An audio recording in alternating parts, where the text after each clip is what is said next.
আল্ট্ৰাসাউণ্ড কৰিলে, আল্ট্ৰাসাউণ্ড কৰাত দেখিলে কেঞ্চাৰো আছে, টিউমাৰো আছে, লগতে নানা ৰকম বেমাৰো আছে। টকা পইচাও নাই, টকা পইচা নথকাত তেনেকৈ তাক ৰখা হ'ল।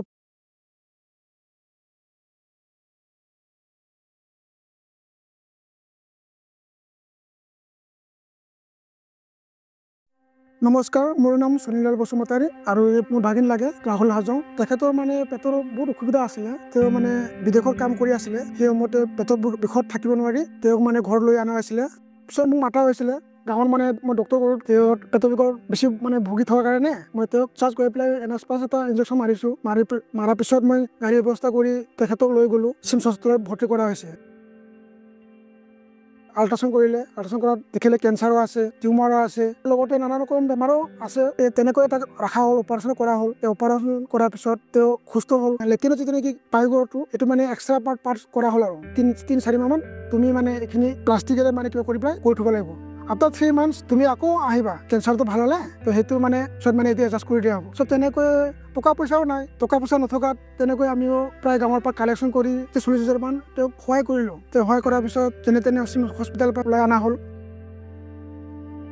তেনেকৈ 4-5 মাহ গ'ল। 6 মাহ ভৰি দিয়া সময়ত মই ৰফিক দা আকৌ যোগাযোগ কৰি ক'লোঁ, ৰফিক দা কি কৰা যায়, মানুহৰ ইমান আৰ্থিক অৱস্থা বেয়া। তেখেতৰ ছাৰে আকৌ সেইখিনি কাম কৰি সম্পূৰ্ণ মানে নিৰাময় কৰি দিলে আৰু ভাল কৰি দিলে। তো তেনেকৈ মানুহজন মানে সুস্থ হ'ল। বৰ্তমান তেওঁ সকলো কামখিনি কৰিব পাৰে। ভয় খোৱাটো সম্পূৰ্ণ ভয় আছে, কাৰণ ঘৰত টকা পইচা নাই। আৰু মই প্ৰাইমাৰী লেভেলত ক্লাছ 8ত মই ডক্টৰক হিচাপ কৰোঁ। যিখিনি পাৰোঁ প্ৰাইমাৰী ট্ৰিটমেণ্ট মই কৰি দিওঁ।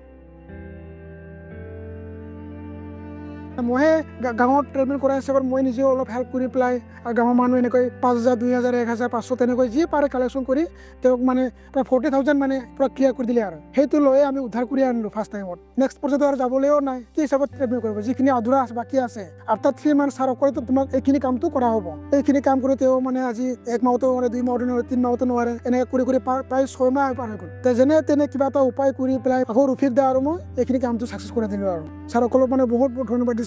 আৰু লগতে আমিও মানে তেওঁ ঘৰত যিখিনি কষ্ট কৰিলোঁ, আমি বহুত যথেষ্ট সহায় কৰিছোঁ ছাৰ। দিন ৰাতি আমি হেল্প কৰি দিছোঁ তেখেতক। যিটো তেখেতৰ কেছটো মিনিমামটো 3.5 লাখৰ হ'ব লাগিছিলে, খালি মানুহজন বাচক বুলি তেওঁলোকে পূৰা হেল্প কৰি দিয়া নিচিনা হৈছে। আজি চিমছ হস্পিটেল নাথাকিলে সঁচাকৈ তেখেতৰ জীয়াই থকাটো অসম্ভৱ হ'লে হয়। আজি ছাৰসকলে বহুত কষ্ট কৰি পেলাই তেওঁৰ জীৱনটো দান দিয়া হৈছে বুলি মই ভাবোঁ। গতিকে মই চিমছ হস্পিটেলৰ ছাৰসকলে যেনেকৈ চেষ্টাৰ বলত তেওঁক ছাকচেছ কৰিলে, আমাৰ চিমছ হস্পিটেলৰ সকলো ছাৰসকলক আৰু লগতে নাৰ্ছ বাইদেউসকলক মোৰ তৰফৰ বহুত বহুত থেংকছ কৰিলোঁ। আৰু এইখিনি ক'বলগীয়া আছিল।